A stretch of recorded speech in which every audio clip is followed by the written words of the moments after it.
नमस्कार, स्वागत है आप सभी का हमारी इस YouTube चैनल स्टडी कैपिटल पर। आप सभी का वेलकम करता हूं हमारे इस YouTube चैनल स्टडी कैपिटल पर।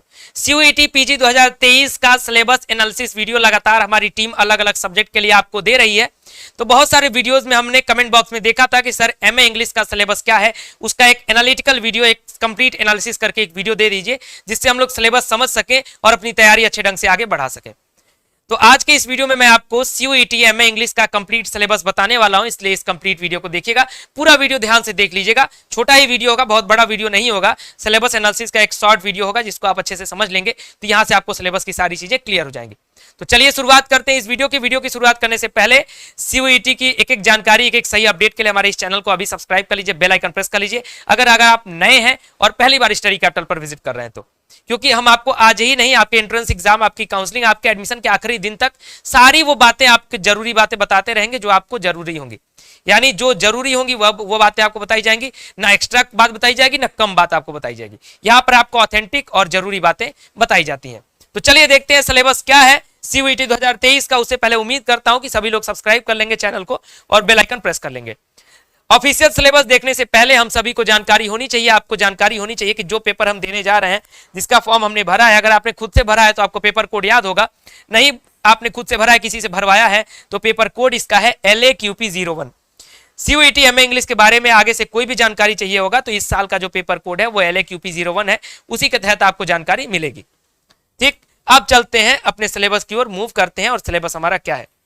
सिलेबस देखने से पहले हमें पैटर्न क्लियर होना चाहिए, जो बहुत सारे बच्चों को क्लियर होगा। फिर भी 30 सेकंड के अंदर मैं आपको पैटर्न भी समझा देता हूं कि टोटल नंबर ऑफ क्वेश्चंस कितने होंगे, वो 100 होंगे। सारे क्वेश्चंस आपको करने कंपलसरी होंगे, यानी एक भी क्वेश्चन आपको छोड़ना नहीं होगा। छोड़ेंगे तो नुकसान आपका है, उसमें पेपर में कोई सुविधा ऐसी नहीं दी जा रही है। पेपर दो पार्ट में डिवाइड होगा, part A and part B. Part A जो है उसमें 25 क्वेश्चन होंगे एंड पार्ट बी में 75 क्वेश्चन होंगे। इतना आपको क्लियर होना चाहिए। पार्ट ए जो होगा वो कॉमन पेपर होगा, आप सभी को पता होना चाहिए। नहीं पता है तो हमारे प्रीवियस वीडियोस देख लीजिए कि पार्ट ए में क्या पूछा जाएगा। वो एक जनरल सिलेबस होता है, मैंने जब कंप्लीट इंफॉर्मेशन का वीडियो बनाया है उसमें आपको अच्छे से बताया हुआ है। जो 75 क्वेश्चन है वो आपके प्रॉपर इंग्लिश सब्जेक्ट से आएगा, प्रॉपर आपके इंग्लिश जो आपने ग्रेजुएशन भर पढ़ा है या फिर बड़े बड़े विश्वविद्यालयों का जो ग्रेजुएशन का सिलेबस है वहां से पूछेगा। यानी 75 क्वेश्चन आपको आज का मैं जो सिलेबस बता रहा हूं वो 75 क्वेश्चन का सिलेबस आपको बताने जा रहा हूं। 25 क्वेश्चन के सिलेबस की अगर नीड है पार्ट ए के लिए कमेंट बॉक्स में लिखिएगा, एक और वीडियो भी बना दूंगा। ये जो सिलेबस है LAQP01 का इंग्लिश का, वो कई पार्ट में डिवाइड है, कई पार्ट में, और उसके बाद कई उसके सब टॉपिक्स हैं उसमें डिवाइड है। तो सबसे पहला जो टॉपिक है वो है history of English and Indian literature. यानी इंग्लिश लिटरेचर और इंडियन लिटरेचर का क्या इतिहास है, क्या हिस्ट्री है, उससे रिगार्डिंग आपके क्वेश्चंस पूछे जाएंगे। जिसमें आपका होगा जो सब टॉपिक की अगर बात करें तो major authors, text, literary movements. ठीक उसी प्रकार से इंडियन राइटिंग इन इंग्लिश भी पूछा जाएगा। यानी इसमें क्या क्या टॉपिक्स होंगे, तो इसमें भी उसी प्रकार के टॉपिक्स हैं, major authors, text including in English translation. उसके बाद इसकी हिस्ट्री से आधारित क्वेश्चंस आपसे पूछे जाएंगे। अब जो लिटरेरी टर्म्स है, लिटरेरी टर्म्स से भी आपके सवाल जो है वो पूछे जाएंगे। लिटरेरी टर्म्स के जितने भी टॉपिक्स हैं वो आपकी स्क्रीन पर हैं। एलिगोरी है, चाहे उसके बाद ब्लैंक वर्स हो, कॉमेडी हो, डिसोसिएशन ऑफ सेंसिबिलिटी हो, ड्रामेटिक मोनोलॉग हो, एलिगी हो, इनलाइटमेंट हो, इपिक हो, ऐसे जितने भी टॉपिक्स हैं आपकी स्क्रीन पर हैं लिटरेरी टर्म्स के। इसका स्क्रीनशॉट लेकर रख लीजिए। ये सारे लिटरेरी टर्म्स आपके सिलेबस के हैं और यहाँ से आपके सवाल पूछे जाएंगे। पैराडॉक्स, प्लॉट्स, ये सारी चीजें लिटरेरी टर्म्स में अभी थोड़ा सा और आपका बच जाता है। Figure of speech, satire, tragedy, sonnet, ये सारी चीजें आपकी यहां से पूछी जाएंगी। तो ये हो गया लिटरेरी टर्म्स। अब उस फोर्थ टॉपिक है जिसमें आपका है fiction and non fiction, life writings, diary, drama, essay, novel, poetry, prose, short story, epic, ऐसे जितने भी टॉपिक्स हैं वो आप अंतर्गत आते हैं। तो उन सारे टॉपिक्स को आपको तैयार रहना चाहिए। अभी तक हमने क्या क्या देख लिया, पहला पॉइंट देख लिया, दूसरा देख लिया और तीसरा देख लिया। इसका स्क्रीनशॉट अगर लेके रखना है पॉज करिए, स्क्रीनशॉट लेके रख लीजिए सिलेबस का। ठीक उसी प्रकार ये अभी तीसरे पॉइंट को अगर हम देख रहे हैं तो तीसरे पॉइंट में ये बचा हुआ सिलेबस ये है। चौथे पॉइंट का सिलेबस हमने एक्सप्लेन कर लिया है कि चौथे पॉइंट का हमारा सिलेबस ये है। पांचवा पॉइंट जो हमारा कहता है वो है comparative literature and translation studies. यानी फिफ्थ पॉइंट में हमारा कहां से सवाल आएगा, तो वो होगा comparative literature and translation studies. वो है कॉन्सेप्ट्स, उसके थियरीज और टेक्स्ट, ये सारे से मिक्स सवाल आएंगे। जितने भी मैं आपको पार्ट बता रहा हूं कहीं ऐसा इसमें डिवाइड नहीं है कि ये सवाल पहले पूछेगा या ये सवाल बाद में पूछेगा या फिर कंफर्म है कि यहां से इतने सवाल आएंगे, ऐसा कुछ नहीं है। हो सकता है एक टॉपिक से आपके 5 सवाल भी पूछ दे, एक टॉपिक से आपका एक ही सवाल पूछे। तो इसलिए आपका सारा सिलेबस बराबर आपकी तैयारी होनी चाहिए, कुछ छूटना नहीं चाहिए। लिटरेरी क्रिटिसिज्म एंड थियरी, जिसमें है classical and modern criticism, Marxism, उसके बाद structuralism and post structuralism, feminism, eco criticism and post colonialism.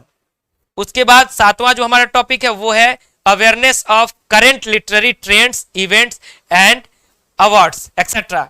यानी 7th पॉइंट में आपसे जो है इंग्लिश का जनरल अवेयरनेस आपसे पूछा जाएगा, जैसा कि लिखा हुआ है awareness of current literary trends, यानी लिटरेरी ट्रेंड्स जो चल रहे हैं उसमें क्या क्या टॉपिक जो भी सवाल बन सकते हैं वहां से आपसे पूछ देगा। उसके बाद इवेंट्स, अवार्ड्स, इंग्लिश से रिलेटेड जो भी कुछ अवेयरनेस जनरल चीजें होंगी जो इस समसामयिक में चल रही होंगी उनसे रिलेटेड सवाल आपसे पूछे जाएंगे।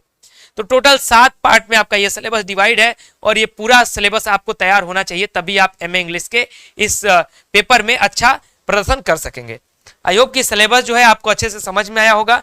अगर सिलेबस समझ में आया है तो सिलेबस याद कर लीजिए और सिलेबस के आधार पर पढ़ना शुरू कर दीजिए। साथ ही साथ कुछ और महत्वपूर्ण बातें जो कि आप लोग समझ लीजिए और जान लीजिए तो आप सभी के लिए बेनिफिशियल होगा। उससे पहले अगर सिलेबस का स्क्रीनशॉट लेना था तो लेके रख लीजिए, फिर ऑफिशियल वेबसाइट से डाउनलोड भी कर सकते हैं।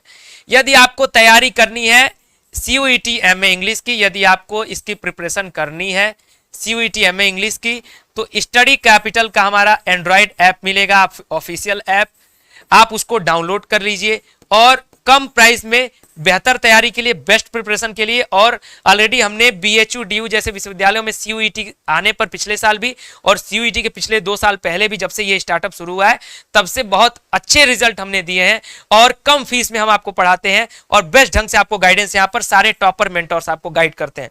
इसलिए अगर आपको तैयारी करना है तो स्टडी कैपिटल का ऐप डाउनलोड कर लीजिए या फिर हमारे व्हाट्सएप नंबर पर मैसेज कर दीजिए कि सर मुझे एमए इंग्लिश की तैयारी करनी है, मेरा ये नाम है, तो आपको हमारी टीम जो है वो डिटेल भेज देगी। और वीडियो कैसा लगा है कमेंट बॉक्स में बताइएगा, वीडियो बेनिफिशियल जरूर रहा होगा इसलिए लाइक जरूर करिएगा। आपके एक लाइक से हमें मोटिवेशन मिलता है कि आपके लिए और अच्छे अच्छे वीडियोस बनाने चाहिए। और साथ ही साथ चैनल को सब्सक्राइब करके बेल आइकन प्रेस करके रखिएगा फर्दर CUET की सारी अपडेट, सूचनाएं और जानकारियों को सही ढंग से और सही समय पर पाने के लिए। फिलहाल इस वीडियो में इतना ही। एमए इंग्लिश के सिलेबस को हमने डिस्कस कर लिया है और भी कोई क्वेरी होगी तो कमेंट बॉक्स में लिखिएगा। अगला वीडियो आप सभी के लिए बेहतरीन होगा, इसलिए चैनल के साथ बने रहेगा। बहुत बहुत धन्यवाद, नमस्कार।